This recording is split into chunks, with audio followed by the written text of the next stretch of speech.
Our patients have challenged us by wanting more. You know, so much has changed over the last 20 years. And one of the unfortunate truths of war is that medicine does advance based upon the large numbers of our service members who become injured during the course of these conflicts. I was the beneficiary of a horrible situation of a lot of amputees coming back from Afghanistan and Iraq, and you know, my accident was in 2009, and I'm sure people went through a lot of headaches and trials and tribulations trying to get that technology up to speed by 2009 from 2001 and even before that. So I was being able to get incredible care from the 7th Intrepid. Man, my guys had my back. All the way to the handlers, my kennel master, the folks in my unit. Just everything positive, you know, and taking care of, you know, anything that my wife or her children might have needed. Honestly, this has restored my faith in the Air Force so much. I mean, half of my base showed up in the hospital room the next day in Florida. They were doing all these incredible things that I didn't even know about, and it was all behind the scenes. And that was the coolest thing. My commanders, they were unwavering, unflinching support for me. They just knew I was going to be a pilot. It was just a matter of this might take a little bit. I had to go through a medical evaluation board to be cleared for active service. They asked for documents, I provided those documents. They asked for performance, I provided them performance.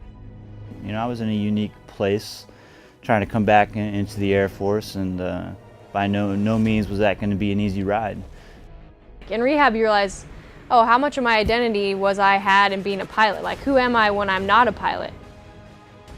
I got more depressed at the thought of figuring something else out to do. I mean, I'm a rescue pilot, I've loved it, I love the community. Medically, he can walk, and I, you know, had a letter from my therapist and doctor, and just got sent up to, you know, Air Force Personnel Center, medical, and they came back and they said unfit for duty. So not only was I can't be a pilot, they were saying that I can't be in the Air Force. Okay.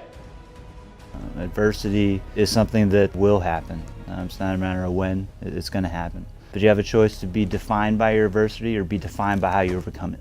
Nothing against the flight doctors and medical boards. They're trying to be conservative, they're trying to be safe, and they just don't know. And so they think there's no way someone with one leg can fly an airplane and can engage the parking brake and do engine out operations. They just don't know.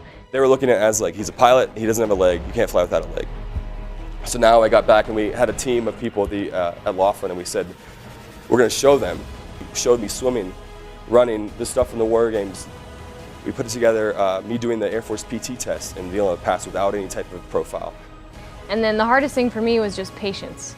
So thankfully, because of the other amputees, I knew it was possible, and I knew the steps to get back to flying.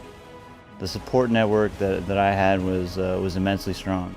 So when we talk about being ready, protecting our resources, and being prepared to take the fight to the enemy on whatever battlefield, we kind of make sure that we take care of our airmen, number one thing, because they're the ones that are going to carry the day.